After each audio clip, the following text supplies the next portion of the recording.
The success the stable has enjoyed sourcing European imports to race here in Australia is truly incredible. Just last Saturday, our import, Just Fine, won the Group 1 Metropolitan Handicap, breaking the class record at just his third career start down under. Other Group 1 winning imports on the honour roll include Melbourne Cup winner Fiorente, Sydney Cup winners The Offer and Knight's Order, and Metropolitan winner Glencadam Gold, just to name a few. Sourcing tried horses is a recipe the stable has perfected over the years, and Rob has played such a major role in success with his form analysis. He really is a master of his trade. He certainly is. He says it's the mixture of him doing the form and the magic of Adrian and Gay. And it certainly does take two to tango with these horses. Rob's able to identify at a very sensible price horses that with the average agent would look over. And I can go back over the last 12 years, how many times we've had to, basically go and say, look, we want you to bid on this horse. So, it's because of our perseverance, our determination, as a secure horses like The Offer that was really doing nothing over in Europe. Just Fine was an average horse till he came to the stable in Australia.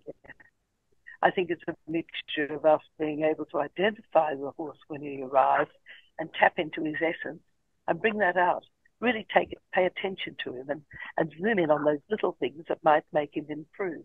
The feed, there's nothing like it. The way it's blended and made by hand daily instead of pellets. The pellets that are used in most stables nowadays. Being able to get them out in the paddocks to the beach, all the sunshine on their backs, and of course the training, really having them super fit to be able to perform at Group 1 level.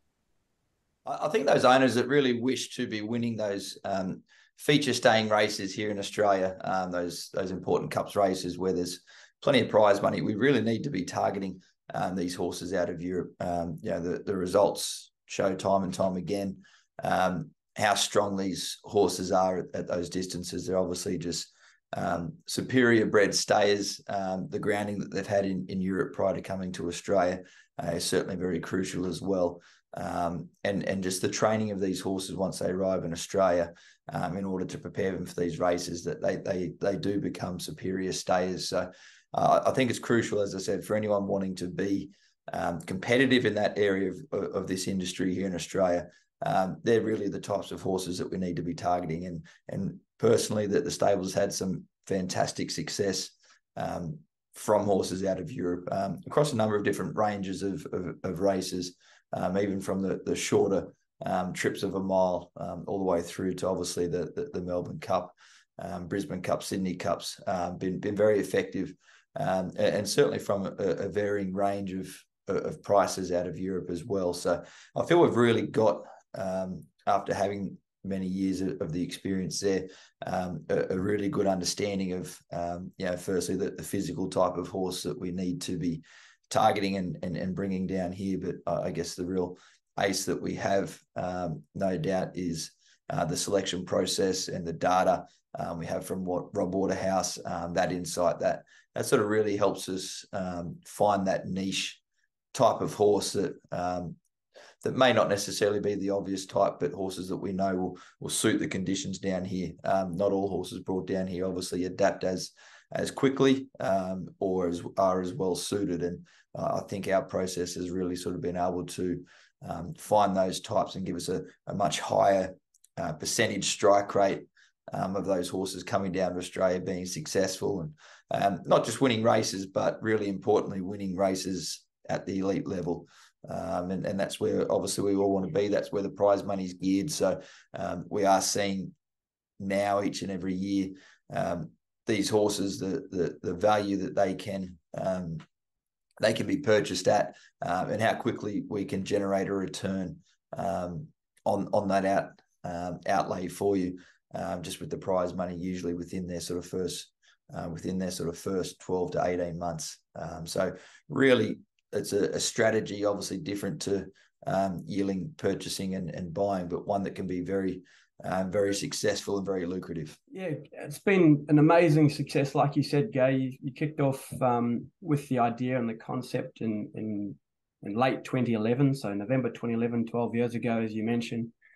And, you know, the Group 1 winners have flowed, the trophies have flowed, and it's not just the Group 1 winners, but a big chunk of group winners as well. I think these tried horses have accounted for 3 of our group winners already this season, 7 group wins last season. So they really are making a huge contribution to the stable.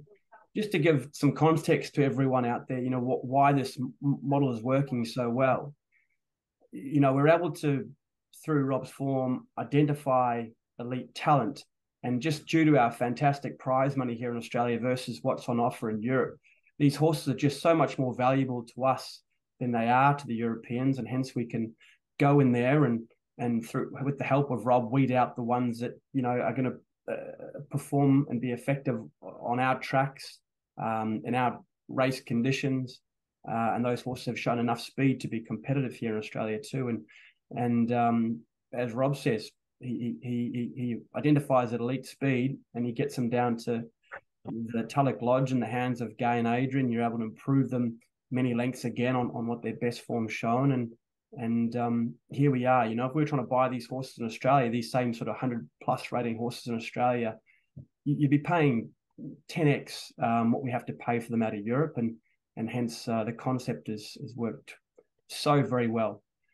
Gay, I thought it'd be interesting for everyone out there just for you to explain a little bit about the process for when the horses do get down here. How do you find the European horses, and what do you think the biggest differences for them training wise? I think the biggest thing is that they're much lighter framed when they arrive. You know, they're long and thin and light. They're, of course, arriving into summer, often when they come from a winter or colder climate. The feed they get is dramatically different. And I think between the feed and the sunshine, as I said before, and then getting them into a pre-trainer and out in the paddocks, that they come back ready to really rock and roll and thump their chest. And we, Adrian and I, have a horse to work with. And that now, to when he arrived, you know, 3 years ago, you go, oh my gosh, I don't believe it's the same horse. The most important thing for anyone listening to this video is that they should be thinking seriously of investing in the next stayers package. And that is literally around the corner. And unless you put your money where your mouth is, it's not going to happen. So we want you to look at the results, want to be part of the team, because it is the A team, the winning team, and we want you to be part of it. And go and put your hand in your pocket and let's go off to the UK. I will be heading over to the Tattersalls sale in a couple of weeks' time, with the Tattersalls Horses in Autumn training sale starting from the 23rd and concluding on the 27th of this month. I'll be there with the help of Johnny McKeever, and we'll be going through a compiled list of Rob Waterhouse's shortlist. Please register your interest. This package will sell out quickly, but we will keep you updated every single step of the way, every day with our shortlist, etc. And hopefully we can secure 2 or 3 really nice, lightly raced, progressive young stayers to come over and win our major staying races.